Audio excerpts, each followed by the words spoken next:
The story begins with Mike. He is a seasoned thief and is carefully preparing for the upcoming heist. He puts on neat clothing, checks his weapon again before leaving the house. After that, Mike drives to the designated spot, quietly sits in the car observing the target all night until the next morning. At the same time, inside a jewelry store, the owner is completing the paperwork to hand over a large, valuable batch of diamonds to 2 transport employees who will deliver it to the customer. When everything is finished and they leave with the precious stones, a car suddenly pulls up close right at the parking area, even accidentally breaking the right side mirror. At that very moment, Mike puts on a mask, steps out, uses force to control one person, forces the transport employee to provide the code for the suitcase containing the diamonds, and then quickly returns to the car, although the other person tries to react to stop him. Mike immediately accelerates away with the entire valuable batch of diamonds. Everything happens in broad daylight and goes so smoothly it is astonishing. After that, Mike calmly drives the car he just used to a parking lot, covers it completely to avoid attention, then switches to another vehicle he has prepared in advance and returns home as if nothing has happened. The next morning, Sharon, an insurance employee, visits the mansion of a wealthy man named Monroe to offer an insurance package for his valuable painting collection. There, she meets a young, beautiful girl. She happily introduces herself as Monroe's fiancée and reveals that they are about to hold a wedding. Recognizing a new opportunity, Sharon quickly and skillfully steers the conversation toward offering additional marriage insurance advice. Elsewhere in the city, Detective Lou and his team are investigating the diamond robbery. At the scene, they discover fake diamonds that were left behind. Lou quickly realizes this is not an ordinary thief. This person knows the transport employee's schedule in detail, disables the entire camera system along the route, and carries out everything so smoothly that no traces are left. With his extensive experience, Lou understands that this is a meticulously calculating, professional, and extremely dangerous individual. Meanwhile, Sharon has returned to the office. When her superior asks about the deal with Monroe, she confidently says everything is progressing smoothly. Taking the chance, she brings up the promotion that has been delayed for a long time. However, her superior once again skillfully avoids it without giving any clear commitment. Disappointment shows clearly on Sharon's face, but she has no other choice. Back with Mike, that night he meets Money, the person who specializes in supplying equipment, information, and everything necessary for his heists. Mike admits that the recent job did not reach the level of perfection he wanted. A bullet grazed him, causing a minor injury. That close call shakes his spirit. Therefore, Mike decides to temporarily postpone the plan, even though he had already prepared for another heist targeting a diamond store.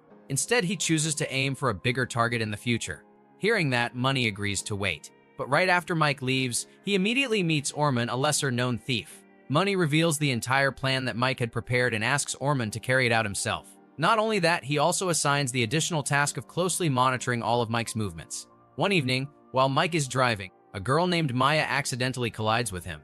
In that face-to-face moment, Mike is captivated by her gentle beauty. At first, they exchange insurance information as per procedure, but the conversation quickly becomes more intimate than usual. They exchange phone numbers and their eyes clearly show mutual interest. The next day, Detective Lou visits Sharon to discuss the compensation file related to the diamond robbery. Sharon appears cautious, not wanting the company to pay out quickly before a thorough investigation.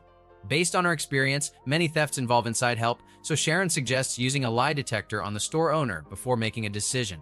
Hearing that, Lou thinks the suggestion is a bit excessive, but he cannot deny Sharon's sharpness and logical thinking. His impression of her therefore becomes deeper.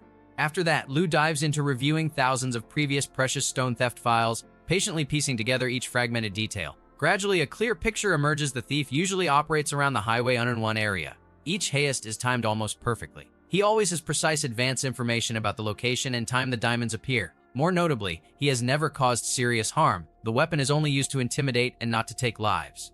In Lou's eyes, this is not a brutal person, but a thief with his own principles. Meanwhile, Orman starts his own heist. He attacks the transport employee, causing this person severe injuries,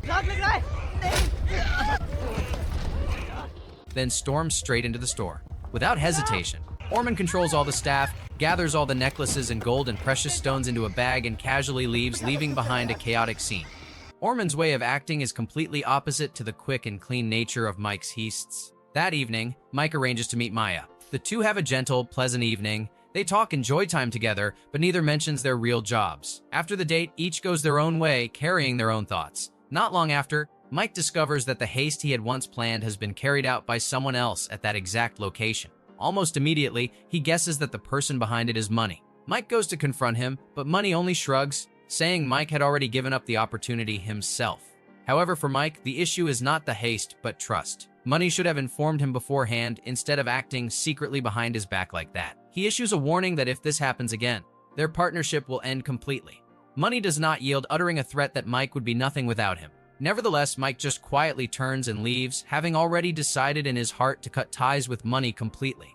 The very next day, Money meets Orman again. This time, he provides detailed information about Mike along with data related to Devon, the hacker supporting Mike behind the scenes. Money asks Orman to continue tailing the two because he believes Mike will sooner or later target a much bigger objective.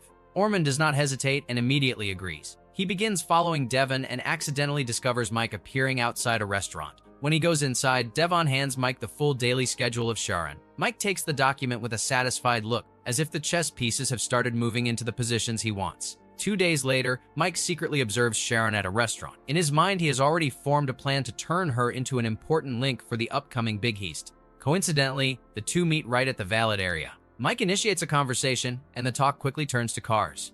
His real passion. Mike's knowledge and enthusiasm make Sharon impressed. After a few short exchanges, Mike leaves, but that is enough to plant an inexplicable curiosity in Sharon.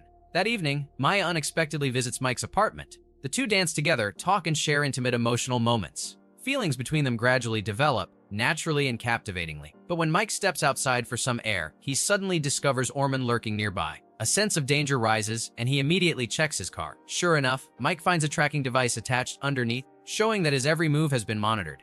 Just the next day, Mike quickly packs everything and moves to a new place to erase all traces. At the same time, Orman follows Devon and tries to force him to reveal Mike's plan. But since everything is kept secret, Devon has no choice but to give Orman information related to Sharon. Meanwhile, Lou is patrolling the city when he discovers the car Mike once used abandoned near Highway 101 with the side mirror already cracked. This discovery almost confirms for him that it is the vehicle involved in the diamond robbery.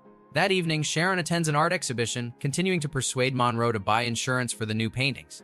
Unexpectedly, she notices Mike is also there and immediately approaches. The two talk amid a space filled with light and artistic colors. Mike is not only drawn to the artworks but also impressed by the way Sharon skillfully interprets their beauty. After the exhibition, he invites her to a nearby restaurant.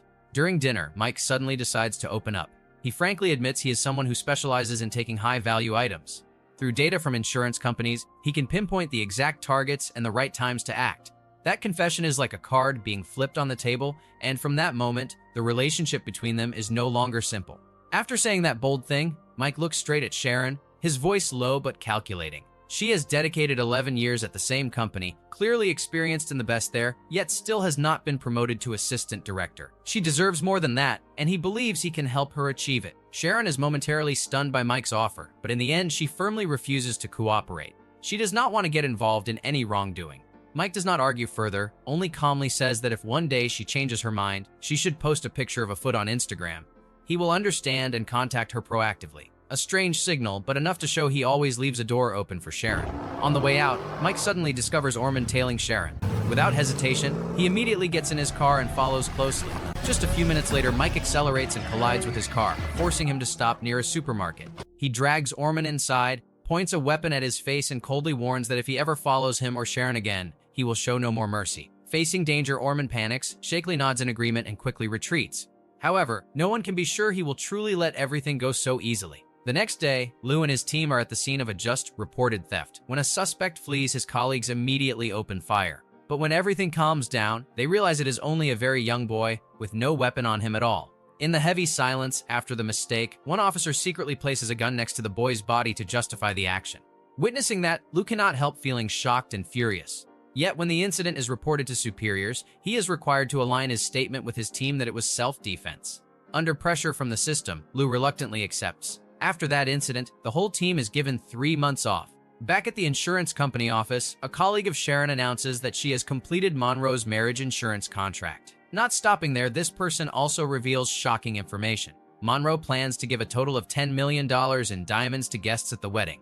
A diamond dealer will personally bring the precious stones to the venue and receive $10 million in cash in return, completely off the books to avoid taxes. Hearing that enormous figure, Sharon's superior cannot hide his excitement. A deal as attractive as that is exactly what he has always been looking for. After that, he calls Sharon into his private office and coldly announces that her promotion will have to wait until next year, with the reason that the company is facing difficulties. Sharon does not accept this explanation. She frankly points out that the company is still operating very well. Moreover, her superior only took 5 years to become director, while she has dedicated 11 years. If this time she is still not promoted to assistant director, she will take all her clients and leave the company. Unexpectedly, the director only shrugs, his tone indifferent to the point of coldness. She can do whatever she wants. The harsh answer makes Sharon leave the room with surging anger. Meanwhile, Lou continues pursuing the investigation. The DNA sample from a hair found in Mike's abandoned car finally yields results. The name that comes up is James, but the system file only goes up to when this person was 8 years old, after which he completely disappears as if he never existed. This unusual gap makes Lou even more certain that he is facing someone whose past has been deliberately erased. Back with Sharon, because she is so disappointed with her superior, she has decided to cross a line she never thought she would. And then, she posts a picture of a foot on Instagram exactly as Mike's signal once said. Mike sees it and smiles with satisfaction. Right after that, Sharon proactively contacts him and presents the entire plan. The diamond dealer will bring $10 million in precious stones to the venue of Monroe's wedding and at the same time receive the equivalent amount in cash. Most importantly, everything happens off the books. If Mike acts at the right time, he can take both the diamonds and the cash, totaling $20 million. Sharon only asks for $8 million as her share. After listening, Mike almost agrees immediately. However, he also needs the full detailed insurance files along with complete information on the diamond dealer's escort team. That night, Mike unexpectedly receives a call from the orphanage where he grew up. The old guardian says a detective is looking for someone named James. Right after that, Lou takes the phone directly and says he wants to meet. Mike does not reply, only stays silent for a few seconds, then quietly hangs up. 2 days later, Mike flies to the hotel where the wedding will take place. He spends many days observing, memorizing every exit, every hidden corner, and every gap in the security system. For Mike, a successful heist does not depend on luck but on absolute preparation. Also during that time, one evening when all employees have left the office, Sharon deliberately stays behind. She quietly accesses the escort team's files for the diamonds, copies all the information and sends it to Mike. Everything now has gathered complete information for an almost perfect plan. Yet when Sharon returns home, Orman is already waiting inside. He suddenly controls her, forcing her to reveal Mike's entire plan. Facing immediate danger, Sharon panics and has no choice but to tell everything. The next morning, she immediately goes to Inspector Lou and confesses the whole matter. Lou listens in silence. He frankly says that if handled according to official procedure, the first person to be arrested would be her for aiding 2 criminals. However, instead of doing that, Lou asks Sharon to keep everything secret and let him handle it himself. In return, he needs all the information she has about Mike's plan. From there, Lou begins building an optimal counter plan. 2 days later, he returns to check evidence from the first robbery. When no one is paying attention, he quietly puts the fake diamonds into his coat pocket. It seems a secret plan is gradually forming in his mind. That night, Maya once again tries to make Mike open up. She wants to know who he really is, where he comes from, and why he always keeps distance from everyone. But Mike remains closed off as before, neither explaining nor proving anything. Unable to endure being shut out of his world, Maya decides to end the relationship and leaves, leaving Mike alone with a hard-to-fill emptiness. The next day, the time for the biggest heist finally arrives. Mike drives to the parking lot at the city airport, then blocks the diamond escort team. He does not need to use violence. Just one threat aimed at the man's family is enough to make him understand he has no choice but to cooperate. At the same time, on the flight to the city where Monroe's wedding is held, Lou proactively approaches the diamond dealer's employee. He introduces his identity, presents the whole situation, and asks this person to cooperate in silence. When the plane lands, Lou leaves the airport with the suitcase full of diamonds in hand. After that, he gets into Mike's car, which has now been disguised as an escort guard. Mike drives toward the wedding venue. On the way, they exchange a few casual words. Lou shares that he has always loved cars but grew up in difficult circumstances, so he has never had the chance to own a decent one. Mike listens but does not reveal much, still keeping his usual silence. After nearly an hour of driving, they reach the hotel and go straight up to the penthouse where Monroe and his fiancée are waiting. As predicted, right when the door closes, Mike draws his weapon and controls all 3 people, demanding they hand over the cash and diamonds. Monroe's fiancée shakily opens the bag and hands over the $10 million. Meanwhile, Lou also opens the suitcase, but inside it contains not only diamonds but also a gun. Lou picks up the weapon and points it straight at Mike, making the atmosphere in the room tense to the point of suffocating. But right at that moment, the door is suddenly kicked open. Orman immediately bursts in. It turns out he has pieced together the entire plan from the information he got from Sharon and has been quietly waiting for this opportunity. Now, Orman is the one in control. He points his weapon at everyone, demanding they hand over all the money and diamonds, and no one is allowed to resist. To prove his ruthlessness, he fires, causing Monroe to collapse in pain. Without stopping, Orman turns to Lou and prepares to act again. But Mike is one step faster. A shot rings out, and Orman falls right there. The room falls into heavy silence. In that moment, Lou suddenly realizes something important. Mike never intended to harm anyone there. He slowly lowers his weapon, looks straight at Mike, and asks him to put down all the money and diamonds, then leave in silence.